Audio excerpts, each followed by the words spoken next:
Hi everyone, I wanted to come on today and talk to you about the SRSD strategy that I am suggesting being implemented with third graders.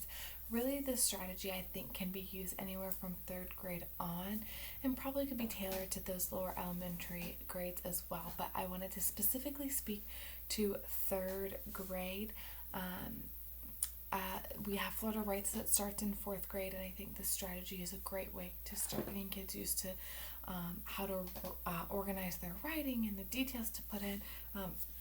And starting that in their third grade level allows them to see this process through. So by the time they get to fourth grade for our Florida Writes, it is not a shocker to what is expected of them.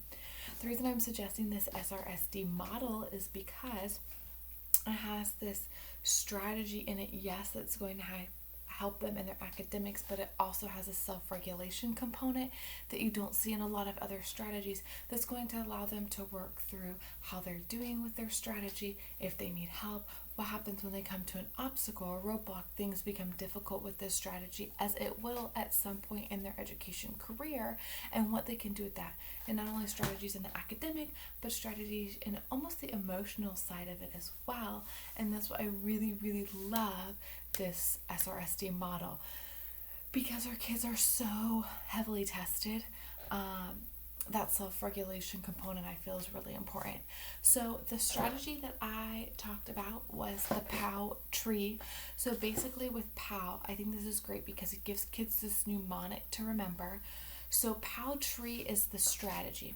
Using the SRSD model, you'd first develop the background knowledge. This could be done in multiple ways, but one way is you could give students a writing topic and just allow them to produce whatever writing they would. It would be free reign. What would you do if this was given to you and you were told to write an essay? See how they would plan, if they plan at all, and how they would organize their writing. Then you as the educator could go back, look through that, make notes of how the students did that before continuing on. The next step is to discuss the writing process. What does this look like? How would you do this if you were given this topic, that topic? You're really just walking through and having an open discussion with your students about writing and how it works for them and what they do, what works, what doesn't work. The third step is modeling. So in between this discussing and modeling phase, if students were given a topic to write about, you want to let them know that POW tree is not the only strategy they can use. There's an array of strategies, SRSD and otherwise, that they could use to write their essay. They're not limited to POW tree. That's just the one that I am suggesting for use. So if you were teaching students to use POW tree, yes, in this case, that is what they would have to use. But otherwise, they might pick a different strategy that works better for them, and that is okay. But for the sake of them learning POW tree, that's what we're going to use. So you're going to model this as a teacher. You're going to step by step work through picking their ideas. So POW tree, what does that stand for? Let's just go there real quick, because this is what you would be modeling through a think aloud process. So say you are given a topic about writing about your favorite vacation. First thing you're going to do in POW tree P is pick your idea. So you've got to think through your favorite vacation. As you're doing this, you're going to talk out loud, think aloud to your students. Where have I been? Well, I've been to Tennessee, and I've been to the Daytona Beach, and I've been to Mexico, and I've been to New York, and what was my favorite vacation? Then they need to organize their writing. So this is where your tree, that's your O for POW, but this is where your tree comes into place, because it's O, organize writing, in your planning, and then W, write and say more. So your tree aspect is your paragraph setup, because your T is topic sentence, your R is reasons, 3 or more, your first E is ending, and then your second E is examine. So that's what the strategy looks like. So all this is going to go into your modeling phase.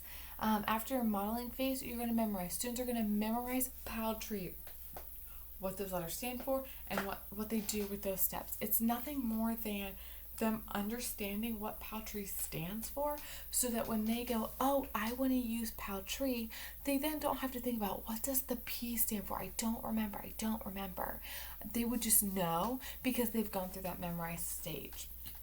Then after memorizing, the students would engage in the supported. That is where they are given a topic, maybe a shorter writing sample, and that's okay, where you as the teacher would be going around supporting students as they need it. You would be their helping hand. Once they've mastered that supported phase where the supports are fading out, they're still doing well, they move into independent practice. Some students may need way less supported practice as others, and some may need a lot more, and that is okay. Students at this phase really start moving at their own pace. So, important details are, students need to know that this is not the only writing strategy that can be used. Many others can be used. However, us as educators have to give them that toolbox. So, Paltree may be one strategy you teach, and then you're going to move on to another that students may be able to use in writing, if that's what you're focusing on, are these writing strategies.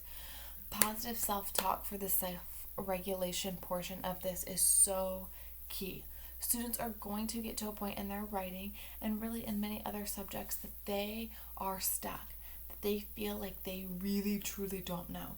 And what are positive, healthy ways that they can overcome that obstacle? Most of our students don't know that. So it's going to be very important that we teach them those self-regulation strategies.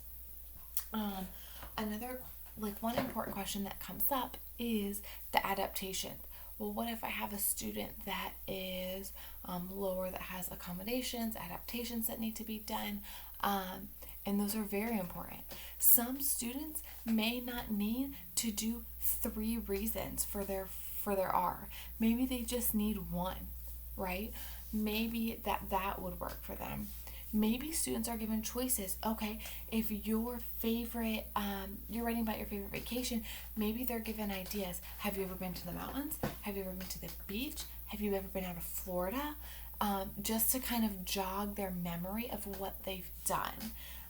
Because some students really struggle with that open-ended, oh my goodness, like write about your favorite movie, and they can think of 50 movies they've seen and they can't really pick a favorite. So maybe give some ideas. Another one is if students have fine motor difficulties, a speech to text tool would be really awesome, or even allowing them to type if that's a function that they can do. So that is the SRSD strategy I am suggesting for rolling out and implementing in our 3rd grade classrooms.